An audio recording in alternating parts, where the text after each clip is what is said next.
Hello everyone, my name is Ram.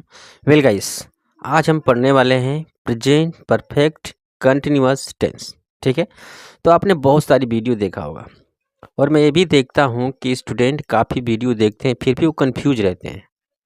उनको नियम पता नहीं लगता, किस टेंस में कौन सी हेल्पिंग वर्ब लगनी चाहिए, उसका क्या असली रूल नियम है, कुछ नहीं उनको पता लगता।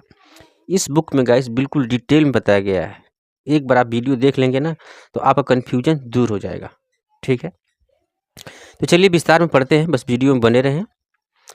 ज़्यादा लंबी वीडियो नहीं होगी, टेंशन न लीजिए। यहाँ लिखा है present perfect continuous tense.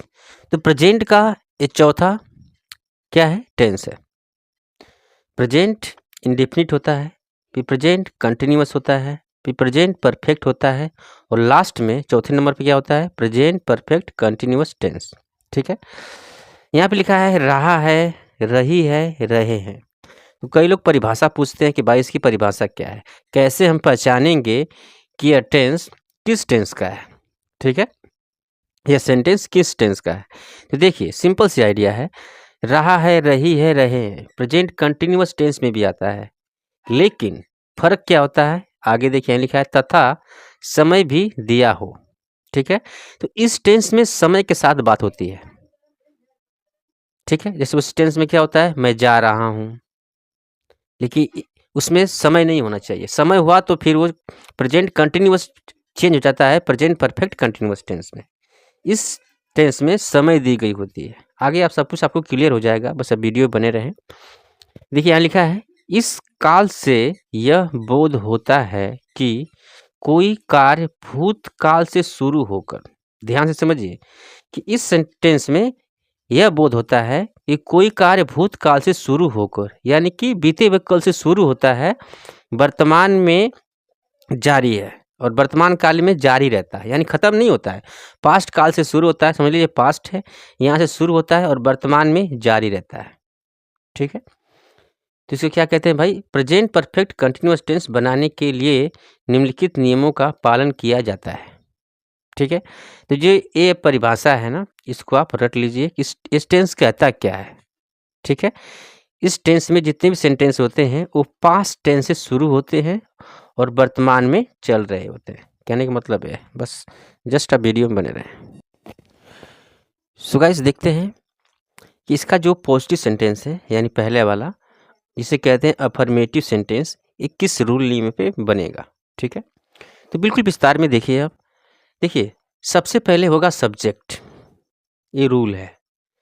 Subject जैसे ही, सी, इट एंड अदर सिंगुलर। तो ही, सी, इट ये तो सब्जेक्ट आप जानते हैं। यहाँ लिखा है अदर सिंगुलर, इसका मतलब होता है कि कोई एक नाम होना चाहिए, यानी कि राम एंड श्याम ये दो नाम है, डबल नाम नहीं होना चाहिए, सिंगल नाम नहीं होना चाहिए। किसी का भी नाम हो लेकिन इकलौता नाम होना चाहिए। ठीक है, तो ही, सी, इट, अदर सिंगुलर यानी एक नाम प्लस, अब हेल्पिंग वर्ब क्या लगती है? हैज़ बीन, यानी कि इन सब्जेक्टों के साथ क्या लगेगी भाई? Has been plus ING, form of verb. जो भी वर्ब आएगी उसमें आईएनजी का प्रयोग किया जाएगा। जैसे में मान लीजिए एक वर्ब है गो। ठीक है, गो है, गो मतलब क्या होता है? जाना, तो इसमें मैं आईएनजी लगा दूंगा तो क्या हो जाएगा? गोइंग। ठीक है, प्ले है, प्ले में आप आईएनजी लगाएंगे तो क्या हो जाएगा? प्लेइंग। तो हैज़ बीन लगाने के बाद आप कोई भी वर्ब आएगी उसमें आईएनजी लगाएंगे। क्लियर? प्लस ऑब्जेक्ट होता है, कॉम्प्लीमेंट, इसके बाद प्लस सिंस फोर का प्रयोग किया जाता है किसके साथ? टाइम के साथ, यानी उसमें टाइम के अनुसार आप लगाएंगे। कहाँ पे सिंस, मतलब कि टाइम के अनुसार आप लगाएंगे सिंस ऑफ फोर का प्रयोग। तो कहाँ पे सिंस का प्रयोग किया जाता है, कहाँ पे फोर का प्रयोग किया जाता है, आगे वो आपको क्लियर हो जाएगा। ठीक है, अब देखिए दूसरा रूल, सब्जेक्ट। बी में क्या लिखा है? सब्जेक्ट। अगर आपका सब्जेक्ट होगा I, we, you, they and other plural, यहाँ पे सिंगुलर लिखा है, यहाँ पे प्लूरल लिखा है, ये साफ जाहिर हो रहा है कि सिंगुलर मतलब एक वचन एक्सक्यूज मी, और प्लूरल मतलब बहुवचन।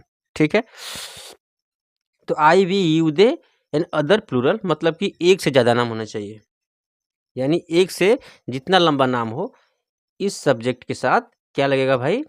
हैव बीन, यहाँ पे हैज़ बीन, यहाँ पे हेल्पिंग वर्ब लगेगी has been plus ing form of verb. जो भी वर्ब आएगी उसमें एनजी का प्रयोग किया जाएगा, प्लस ऑब्जेक्ट होगा कॉम्प्लीमेंट, सिंस फॉर का प्रयोग होगा टाइम के साथ। ठीक है, अब देखिए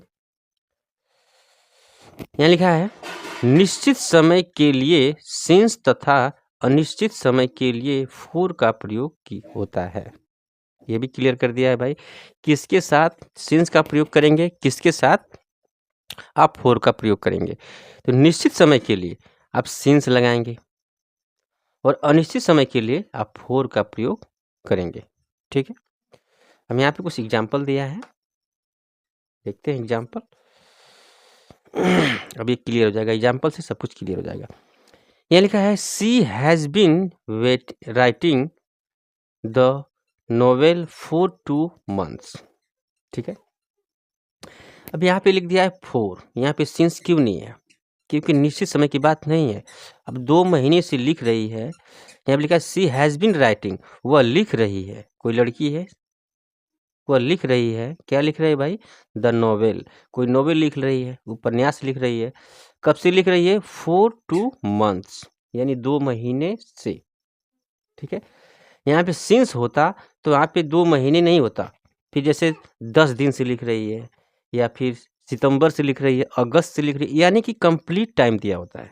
ठीक है, वहाँ पे सिंस का प्रयोग किया जाता है। और जहाँ पे टाइम दिया होता है लेकिन ये नहीं बताया गया होगा कब से, यानी कि निश्चित समय नहीं होता है, वहाँ पे फॉर का प्रयोग किया जाता है। ठीक है, तो वह 2 महीने से उपन्यास लिख रही है। ठीक है, यहाँ लिखा है Tushar has been practising dance since childhood. अब यहाँ पे सिंस लिख दिया, क्यों लिखा भाई, क्योंकि यहाँ पे एक निश्चित समय की बात है कि चाइल्डहुड।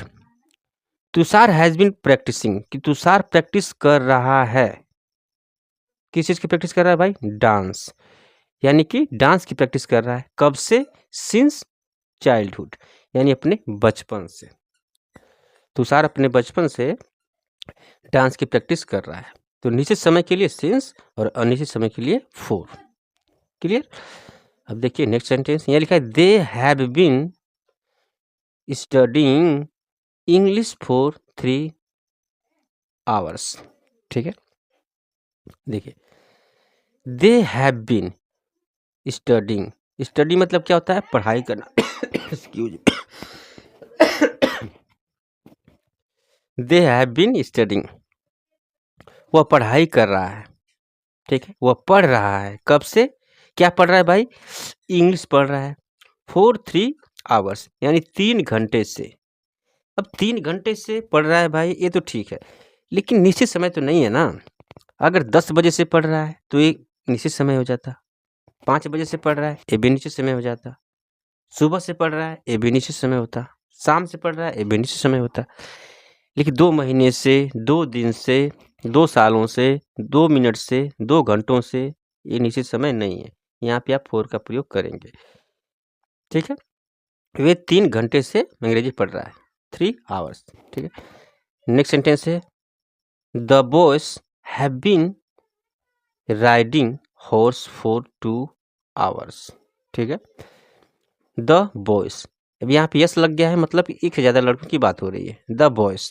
अभी अच्छा ये भी पहचानिए आप, देखिए यहाँ पे एक से ज़्यादा लड़कों की बात है, इसीलिए यहाँ पे हेल्पिंग वर्ब जो अपनी है हैव बीन आई है। ठीक है, एक लड़का होता, यहाँ पे मैं यस हटा दूँ तो यहाँ पे हैव बीन फिर नहीं आएगा, क्या आ जाएगा, हैज़ बीन।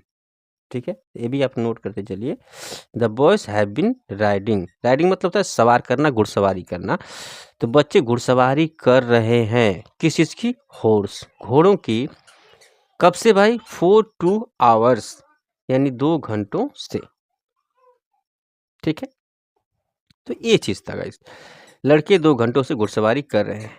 बस आपको ये नोट करना है कि जो इसके रूल है ना, जिसका रूल है, जो हेल्पिंग वर्ब है इसको याद कर लीजिए, इस रूल को लिख लीजिए। जब आप लिख लेंगे फिर सेंटेंस सोचेंगे, और सिंस फॉर के बारे में थोड़ा सा आप रट लीजिए कि निश्चित समय हो तो सिंस का प्रयोग करेंगे, और अनिश्चित समय हो तो वहाँ पे फॉर का प्रयोग करेंगे।